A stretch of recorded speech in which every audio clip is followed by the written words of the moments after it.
I want to preface everything I'm about to tell you by saying I never believed in ghosts. Not even when my grandmother used to talk about the 13th chime. She'd say it when I was little, a whisper in a rocking chair on our porch, long after my parents had gone inside. She'd cup her hand around her mouth like she was shielding it from something unseen, eyes wide and watery. If the old bell rings 13 times, child, it's not telling time. It's calling you. I'd always laugh. I thought it was a Southern ghost story, a bedtime myth meant to scare kids from sneaking out after dark. I wish I had listened, because what happened last fall has never left me. I can't sleep. I can't eat without nausea curling in my gut like smoke. The sound of bells, even a notification ding on my phone, sends my hands trembling. I'm telling you this because I need someone to know the truth. It's been scrubbed from the news, and the town acts like nothing happened. But I remember it all. This is the story of Ashford's clock tower, the one that struck 13. Ashford, Georgia. Population 3,121. A quiet southern town where nothing happens, unless you count high school football, Bible study, or the annual Harvest Festival as headline events. I hadn't been back in 12 years, not since my parents' funeral. But last September, I got a call that changed everything. It was my uncle, James. They're finally selling the house, he said, voice gravelly and unsure. Your grandparents' place. I figured you'd want to come sort through their things. Your name's on the deed. That house. I could still see the peeling white paint, the iron gate that squealed when you opened it. But it wasn't nostalgia that tugged me back, it was guilt. I had ignored every birthday card my grandmother sent, every letter in her slanted script. She died alone in that house, and I hadn't even gone to the funeral. So I packed a bag, left Atlanta behind, and drove 3 hours into the past. I got into Ashford just before dusk. The main street looked frozen in time. Same antique store, same diner, same massive oak trees lining the sidewalks. And towering above it all, at the center of the town square, stood the clock tower. It had always unsettled me as a kid. Something about the way it loomed over the town, its black face and tarnished brass hands glaring down like a watchful god. I remember asking my mom once why it didn't work. She told me the mechanism broke in 1962 and nobody had bothered to fix it. But as I parked near the diner and glanced up at it, the hands had moved. It was 5:13 p.m. The house smelled like dust and forgotten things. Furniture covered in sheets, stale air, a layer of dust thick enough to write your name in. But what bothered me the most was how quiet it was. Not the peaceful kind of quiet. This was oppressive, like the house itself was holding its breath. I started with the living room. The same floral wallpaper from my childhood still clung to the walls like aging skin. Photographs of stern-faced ancestors stared down from their crooked frames. My grandmother's rocking chair sat by the window, unmoving now, but I could still hear the creak in my mind. I almost laughed when I saw the clock on the mantel. It was a miniature version of the tower in town, a souvenir they used to sell back in the day. But this one was working. Its tiny hands ticked in rhythm, and it chimed every hour on the hour. I picked it up. It was 6 o'clock. It chimed 6 times. And then, as I held it in my hands, it chimed a 7th. I set it down, confused. Maybe it was broken. Later that night, as I unpacked in my old bedroom, I found something even stranger. There was a shoebox under the bed, sealed with yellowed masking tape. On top was a note in my grandmother's handwriting. Do not listen if it strikes 13. Leave the house. Do not speak your name. I sat there staring at the note until the silence in the house became unbearable. And then, from downstairs, I heard the mantel clock chime again. 7, 8, 9, 10, 11, 12, 13. I didn't sleep that night. Every time I closed my eyes, I heard the ticking. Not just from the mantel clock, but behind the walls, in the ceiling, under the floor. Like something inside the house was winding itself tighter with every breath I took. The next morning, I went into town. I needed answers, any answers. I stopped at May's Diner, same red booths and linoleum floors from when I was a kid. Behind the counter was an old man I didn't recognize, wiping a coffee pot. "You're one of the Mayfields," he said without looking up. "Laura's boy." I nodded. "Yeah, I'm staying at the house. Place feels off." He poured a cup of black coffee and slid it across to me. "You hear it yet?" I stiffened. "Hear what?" "The 13th chime." My mouth went dry. I thought that was just a ghost story. He leaned in, eyes clouded with something like fear or maybe regret. "It ain't a story. That tower, it's cursed. We tried to tear it down once. Back in '68. Whole crew disappeared overnight. Left their equipment behind. Tower was still standing. Not a scratch on it. I tried to laugh, but it came out shaky. So what's it mean when it chimes 13? He didn't blink. Means it's chosen someone.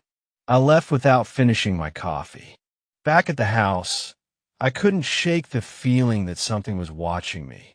I closed all the curtains, locked the doors, but the air inside the house had changed, thicker like it had weight now. Every tick of the clock echoed through the walls. That's when I found the tapes. They were in the attic, inside an old metal tin labeled Confessions. Inside were 6 cassette tapes, each labeled with a name. All 6 were written in the same hand, my grandmother's. I played the first one. The voice was frail but clear. "My name is Ruth Mayfield. If you're hearing this, the tower has chosen you. I'm sorry."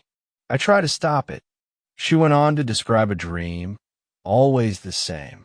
A staircase winding downward inside the tower. A figure at the bottom with no face, holding a bell in its bleeding hands. She said the 13th chime opens a door, not a literal one. Something in your head. I played all 6 tapes that night. Each voice different. Each one terrified. Each one describing the same dream. By the 6th tape, my hand was shaking so hard I could barely eject it. Because the last voice was mine. I didn't sleep again that night. After I heard my own voice on that 6th cassette, I sat there on the attic floor for hours, the tin of tapes still open in my lap. The faint scent of old cardboard and rusted metal clung to the air like something rotting. I rewound the tape, played it again. If you're hearing this, it means I was wrong. The chime came back. It always comes back.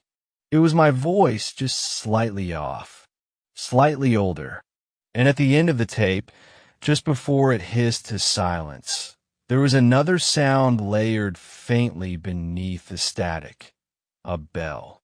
A single, low chime. And then a breath. Close. Wet. Like someone exhaling directly into the microphone. I never recorded that tape. I swear on everything I've left. But it knew my name. By the time dawn bled through the curtains, my nerves were thin as threads. I kept hearing noises inside the walls, slow dragging sounds, like something heavy crawling beneath the floorboards. At one point, I lay down and pressed my ear to the hardwood. Tick, tick, tick. Not the gentle tick of a clock. This was deeper, mechanical but wet, like the sound of nails being tapped one by one into flesh. I got up, heart hammering. I grabbed the old mantel clock and smashed it on the floor. It shattered, but the ticking didn't stop. That's when I knew the sound wasn't in the clock. It was inside the house. Or maybe inside me. By noon, I had made up my mind. I was going to the tower. Not the small replica on the fireplace. Not the miniature on postcards and county logos. The real one. The one that had watched over Ashford since 1851. The one everyone avoided, but no one talked about. The square was almost empty when I arrived, the sun struggling behind a layer of low gray clouds. The tower stood like a stone monolith above the street, black iron clock face, Roman numerals, for rotted wooden doors at its base, all chained shut. Or at least they had been. One of the doors hung slightly open. The padlock lay on the ground like it had been twisted off. I stepped inside. The first thing I noticed was the smell. Damp stone. Mold. Something older, deeper, like the breath of something asleep for a very long time. I expected stairs leading up to the bell chamber, but the only staircase I saw went down. And it didn't spiral like a tower should. It went straight, deeper and deeper, each step carved from uneven stone. I counted the steps as I descended. Each footfall echoed too long. 13. At the bottom, the air was thick and warm. There were symbols on the stone walls, black painted sigils, runes I didn't recognize like claw marks trying to form letters. And at the far end of the corridor was a door. A heavy wooden one, warped with age. The kind of door that looks like it grew from the earth itself. There was something carved into the wood, something barely legible through centuries of wear. Do not speak the time. The handle was ice cold. I turned it, but the door didn't open. Instead, I heard something on the other side, a low, dragging breath, the kind of sound a dying man might make with every rib shattered. Then, a knock. Slow. 3 times. I ran. I ran up the 13 steps and burst out of the tower, gasping, sick and shaking. But even as I stumbled across the square back toward my car, I could still hear the echo of that knock in my skull. Knock, knock, knock. That night, I woke to the sound of the front door opening. I had locked it. I know I had. The house was pitch black, but something about the dark felt thick, like a presence had bloomed inside it while I slept. I stayed in bed, holding my breath, until I heard the slow creak of the hallway floorboards. Someone was inside the house, and they were coming closer. I reached for my phone, dead. The battery had been full before I went to sleep. I slid out of bed and pressed myself against the wall, listening. The footsteps stopped outside my door. Then, the doorknob began to turn. I wanted to scream, but no sound came. I backed toward the window, fingers fumbling for the latch, when the door slowly opened. There was no one there, only darkness. But as I stared into it, a shape began to emerge. A figure, tall, thin, wearing something like an old conductor's coat. Its head tilted slightly to one side like it had been hanged. And its arms, it had no hands, only blackened stumps, bone and rot gleaming in the moonlight. It stepped into the room, but it didn't speak. It didn't groan or hiss or scream. Instead, it lifted one of the stumps and pointed at the wall behind me. I turned. There, above the dresser mirror, someone had scrawled in red, "The bell is not sound. It's a summoning." I looked back, but the figure was gone. I left the house the next morning. Just grabbed my keys and walked out. I didn't pack, didn't shut the door. Just drove until the town was a blur in my rearview mirror. But here's the thing, the bell followed me. Not the sound. No, that will be too easy. This was worse. Every hour, on the hour, something changes. A twitch in the corner of my vision. A door that wasn't there before. A face behind glass. Sometimes it's just the smell, that same tower rot, like stone soaked in blood and time. I started seeing numbers scratched into places I don't remember writing. A 13 carved into the side of my steering wheel. Into the soap on the sink. Once into the skin of my shoulder, right under my collarbone, as if something had written it from inside. I tried sleeping in hotels. The bell rang anyway. I threw away the old replica clock from the house, but another one appeared in its place. I saw the man with no hands in a gas station mirror last week. He didn't move, but his reflection was smiling. 3 days ago, I got an envelope in the mail. No stamp, no return address. Inside was a photo of me, sleeping. In the background, through the window, was the clock tower. The hands read 1:13. I left town, but I didn't leave it behind. I thought distance might dull the effect, like moving away from a siren song. But the bell didn't stay in Ashford. It never belonged to Ashford. That's what I understand now. It belongs to time itself, and it follows those who've heard it. After receiving the envelope with my own sleeping photo, I tried staying at a roadside motel outside Carter's Ridge. It was a dusty, decomposing kind of place, lime-streaked sinks, wallpaper peeling like dead skin. I stayed in room 7. That night, the silence in the room was heavier than sound. No cars, no wind, just a pressing weight, like being sealed in a box too small to breathe in. I turned the TV on, then off again. I didn't trust reflections, not after what I'd seen in my house. Then I saw the mirror. It wasn't large, just one of those standard motel rectangles bolted above the dresser. But something about it was wrong. Not just wrong, off, like a delay in its reflection. I waved my hand slowly in front of it. My reflection waved back, but a second too late. I stood still. My reflection kept moving. Only a fraction, breathing when I held my breath, blinking when I stared. But it was independent, alive. Then it smiled. I didn't. I backed away, but the reflection stepped closer to the glass until its forehead nearly pressed against the inside. Something wet began to bead along the inner pane, condensation.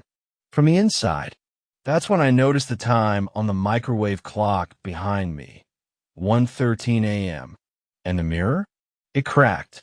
From the center outward, 13 spider-legged fractures webbing across the surface.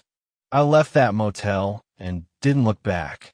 The next day, I drove as far north as I could without crossing the state line. I ended up in a small town called Dunlow. Just a few buildings, a gas station, a laundromat, a library that hadn't been updated since the early 80s. That library saved my life. Or damned it, depending how this ends. I asked the woman at the counter if they had any local history archives.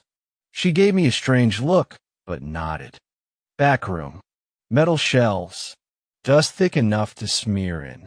I went through half a dozen boxes before I found it. A manila folder marked Ashford Bell Tower incident. There wasn't much inside. A newspaper clipping, a torn black and white photo, and a reel-to-reel audio tape labeled confidential. The photo showed the tower, but not like it is now. This version had carvings on the outside, deep runes along the foundation. And, standing in front of it, barely visible in the grainy exposure, was a woman holding a mirror. Only her reflection wasn't her. It was a man, thin, gaunt, hollow-eyed and smiling with no lips. I asked if the library had a player for the tape. They did. I sat in the corner with headphones and pressed play. The woman's voice was brittle, whispery. I hear it even when it doesn't chime. I hear it in my bones. It told me the 13th hour isn't time, it's a door. And it's opening.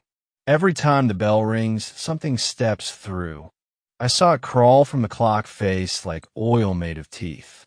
It has no name, only time, then silence, then something like weeping, but not human, not exactly.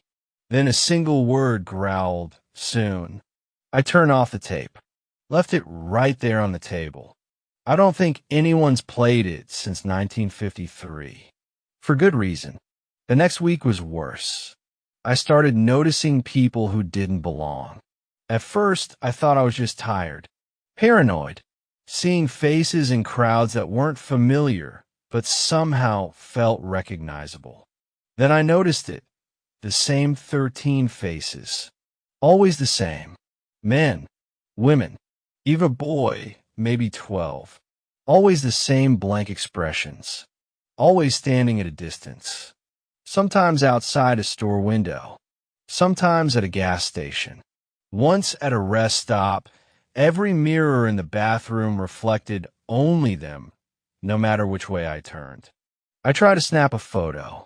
Nothing showed up, just a background. The 13th time I saw them, I was in a diner 2 towns over. They were sitting at a table that wasn't there when I walked in. One of them, the oldest man, turned to me and said, perfectly calmly, "Time has noticed you." Then they all blinked at the same time and vanished.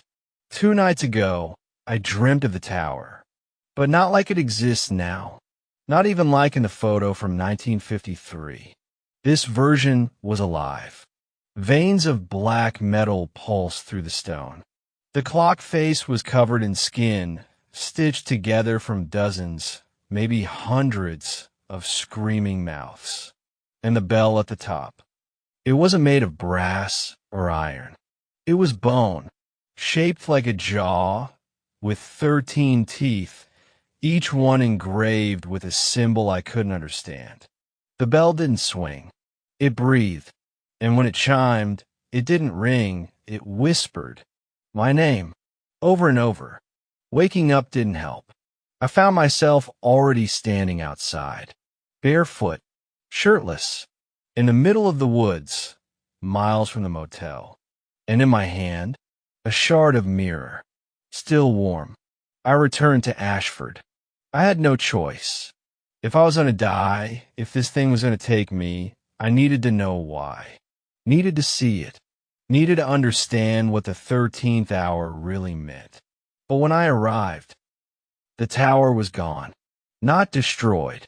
Not collapsed. Just gone. Like it never existed. The space where it stood is now a garden square. Locals walk through it like nothing was ever there. I asked the woman at the post office about the old bell tower. She frowned and said, "What tower?" I asked the library, the gas station clerk, even the mayor's assistant. No one remembered. Even the town's logo, once a silhouette of the clock face, had changed. It was now a simple oak tree. But I know what I saw. I know what I heard. I still have the tape from the attic. The cracked mirror from the motel. The wound under my ribs that pulses every time the clock hits 1:13. Tonight, I received a phone call. Blocked number. I answered. It was me. My voice. Only older. "Hello. You were warned. You heard it. That means it heard you. Time is not a straight line. It curves. It folds.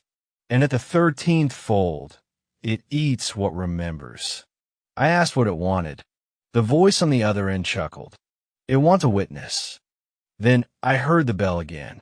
But this time, it didn't stop at 13. It kept going.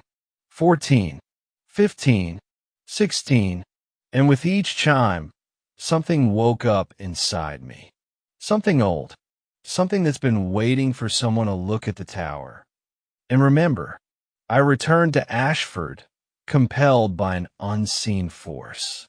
The town, once familiar, now felt alien.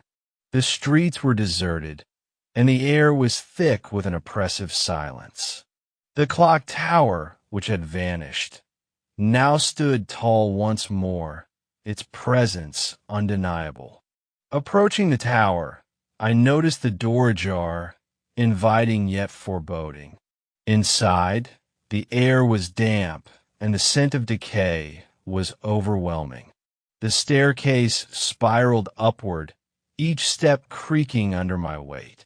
As I ascended, the chimes began, soft at first, then growing louder, more insistent.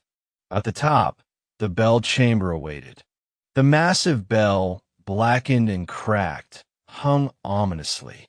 Surrounding it were 13 mirrors, each reflecting not my image, but scenes of despair and torment.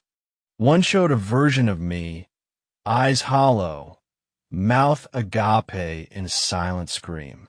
Suddenly, the bell rang 13 times. With each toll, the mirrors shattered, releasing a cacophony of whispers and wails.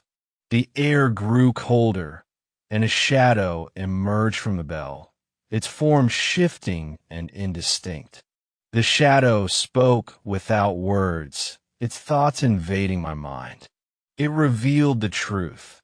The 13th hour was not a time, but a threshold, a gateway between realities.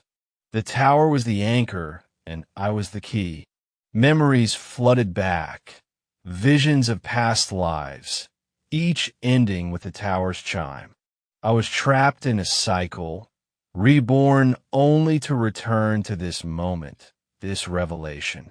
The shadow offered a choice: accept my role and maintain the balance between worlds, or reject it and face oblivion. The weight of countless lives bore down on me, each decision echoing through time. I stepped forward, reaching out to the shadow. As our forms touched, a surge of energy coursed through me. The tower trembled, and the world around me dissolved into darkness. I don't remember how long I stood outside the tower that night, staring up at it, waiting for something, anything, to move again behind those warped, dust-covered windows. It had been a week since the 13th chime rang out, and I had become consumed. Not obsessed. Obsession implies choice. This was deeper, a kind of possession. The tower had reached into my life and tugged something loose.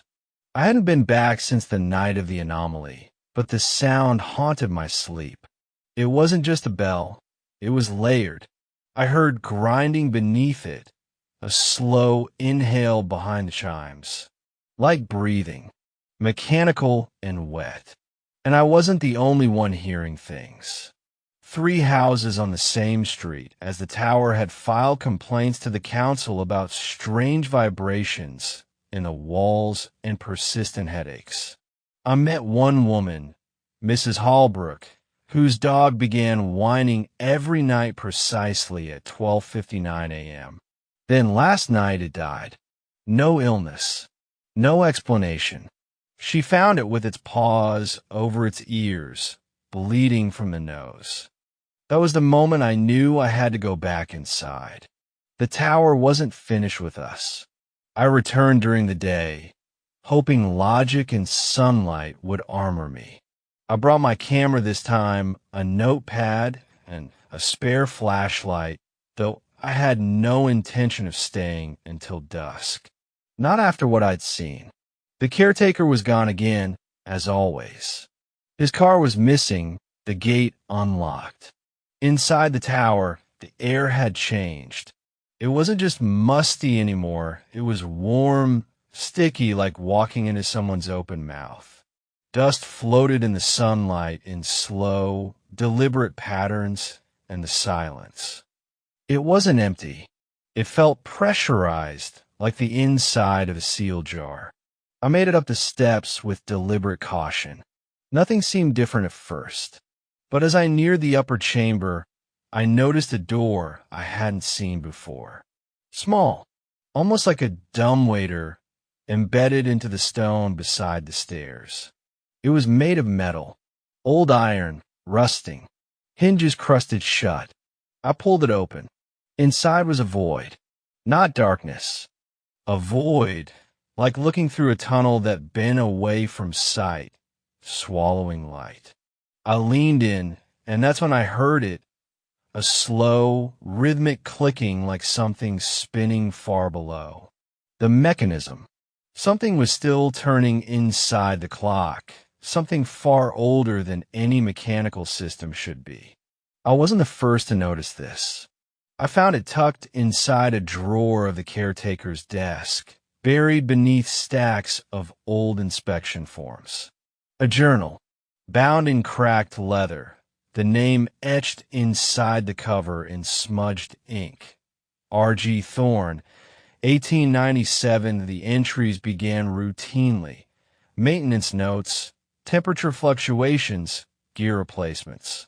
Then came the dreams. The same words again and again.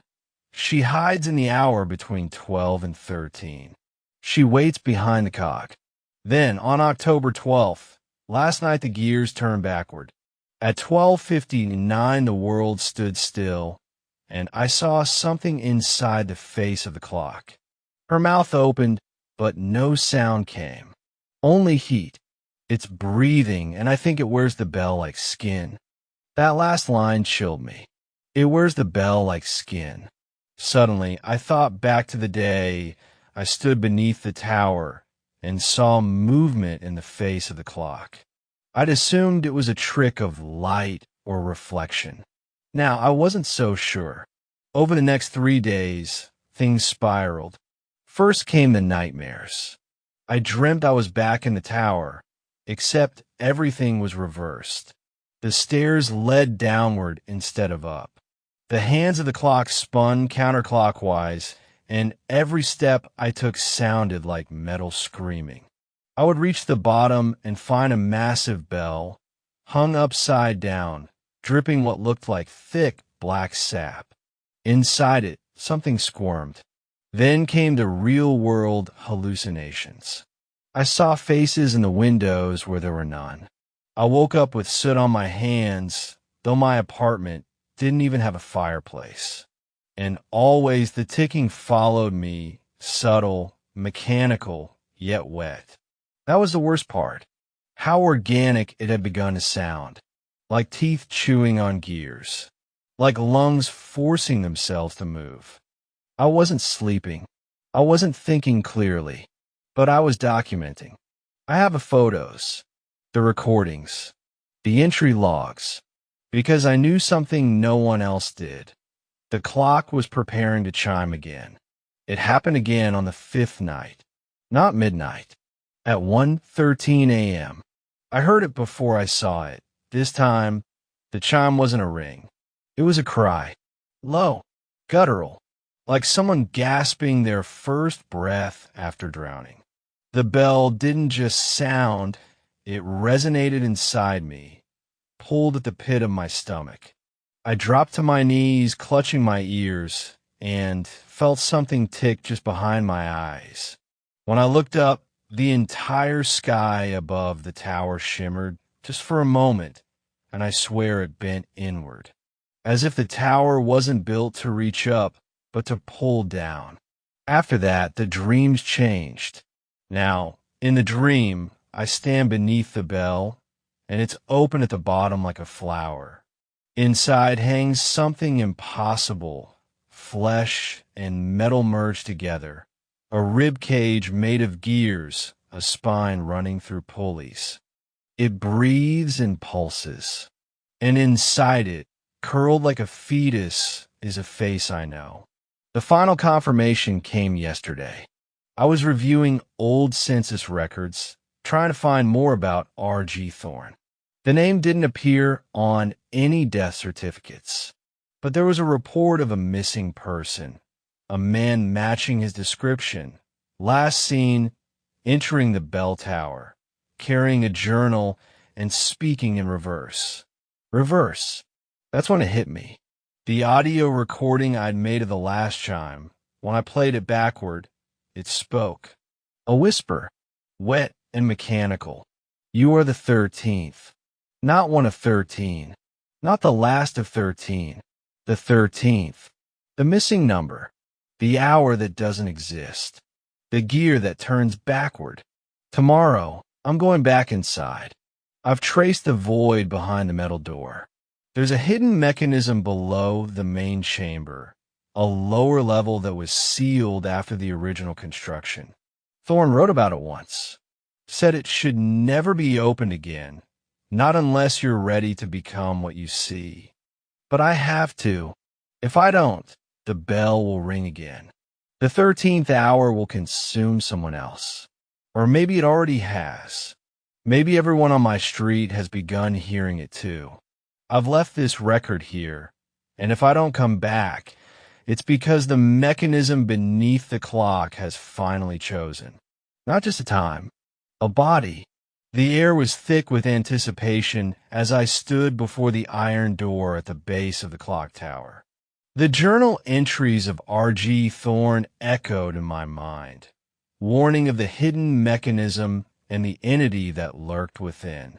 With a deep breath, I pushed the door open, revealing a narrow staircase spiraling downward into darkness. Each step creaked under my weight, the sound swallowed by the oppressive silence. The walls were damp, lined with moss and age-old grime. As I descended, the temperature dropped, and an unnatural chill seeped into my bones. At the bottom, I entered a vast chamber, the ceiling lost in shadows. In the center stood a colossal gear mechanism, its cogs slowly turning with a rhythmic clank. The machinery was ancient, yet it moved with a life of its own, pulsating like a heartbeat. Surrounding the mechanism were 13 mirrors, each reflecting not my image, but scenes of despair and torment.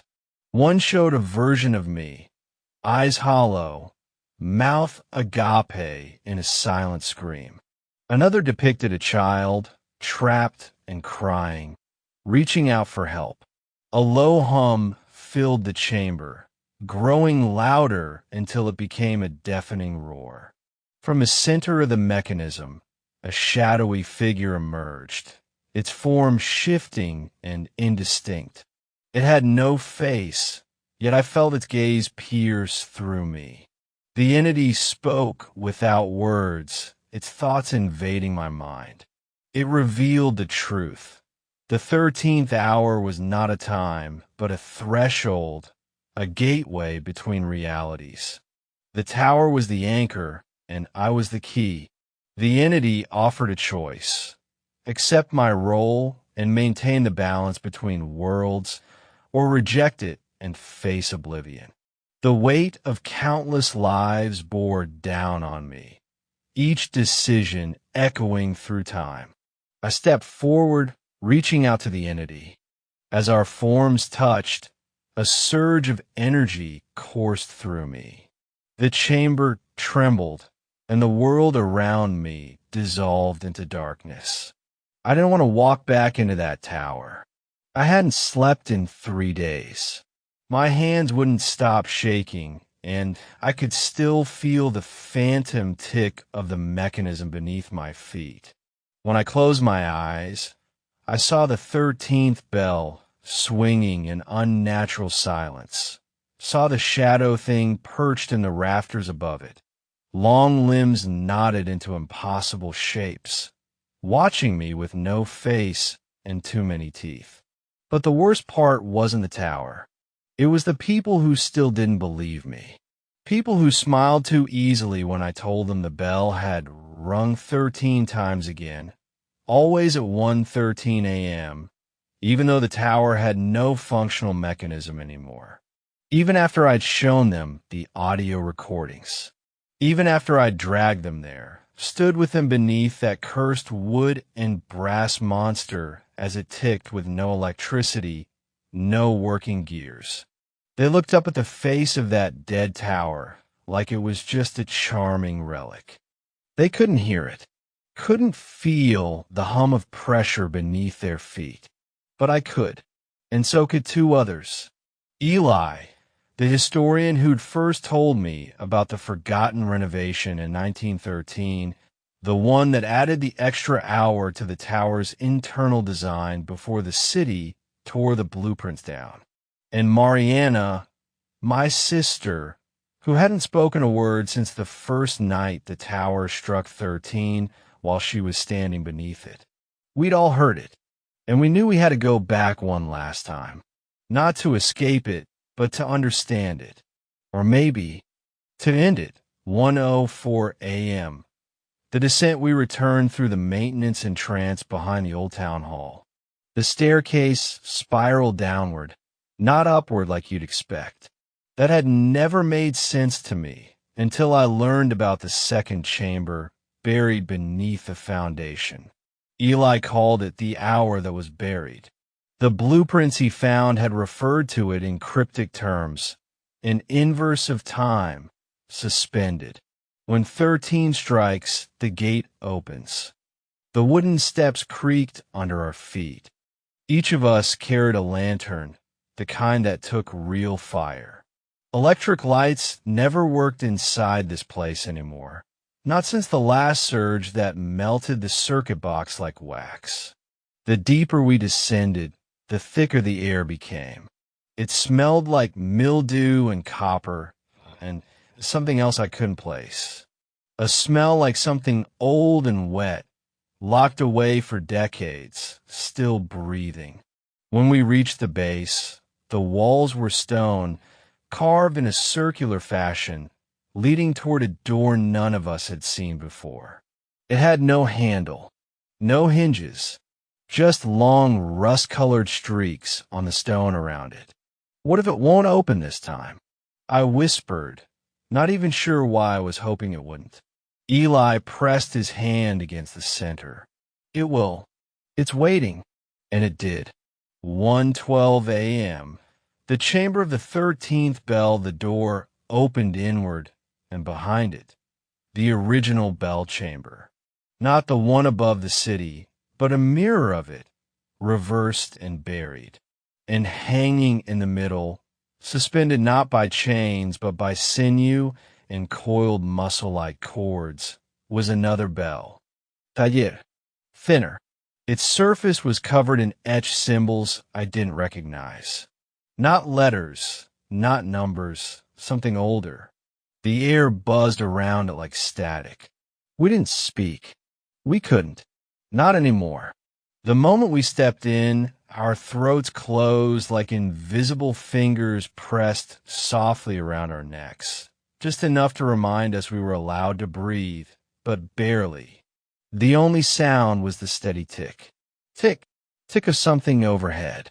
Eli held up his lantern, pointing it toward the rafters. There was no mechanism, no pendulum, no gears, but something moved. A shape, long, thin, stretched beyond natural proportions, was pressed against the ceiling. Its limbs blended into the wood and stone like it was part of the building. And when the minute reached 1:13, the bell rang. You can't describe what it feels like. The 13 chime didn't pass through your ears. It bypassed them, tunneled directly into your mind. It wasn't just a sound. It was a memory, a smell, a whisper at the back of your head. It was wrong. I saw Mariana fall to her knees, eyes wide. Eli backed away, shaking, muttering something over and over. I couldn't make out the words. But I heard something else. A voice. Not out loud. Inside. Calling my name. You were born in the 13th hour. I stumbled forward. Not by choice. My feet moved on their own. The bell's surface began to shimmer, like heat waves rising from asphalt. The symbols writhed, twisting into new forms. A ripple moved across the floor. Something stepped out of the wall. It had my face. The thing stared at me with my eyes, but they were too wide, too dark. Its skin was smooth like wax. No pores, no breath, and when it smiled, the mouth stretched far beyond mine. "You rang," it said, not with sound but with thought. I felt it curl around my spine. Eli tried to run. It didn't matter. The bell rang again, a 14th time, and he froze mid-stride, mouth open, eyes rolling back into his head. Mariana didn't scream. She just opened her mouth wider, wider, until something crawled out of it. A long, glistening tendril covered in teeth. It wasn't her anymore. And somehow I knew neither was I. The voice inside my head made me an offer. Step into the bell. Accept the 13th hour. Ring for them forever. Or resist. But I already knew the truth. The moment I stepped into the tower weeks ago, the moment I first heard that cursed chime, I had already been claimed. This was just ritual. The creature stepped back, its eyes locked with mine. It bowed and gestured toward the bell. Now, I don't remember walking into it. I don't remember the moment I stopped being who I was. But I remember the sound. It still plays in my head, perfectly timed. Every day at 1:13 a.m., I wake up and hear it. And I see them. People walking beneath the tower, looking up, curious, unaware. They don't know the bell has no mechanism. They don't know it rings from below. They don't know someone is inside it now, ringing, calling, waiting. And tonight, you'll hear it too, when the clock strikes 13. Dash.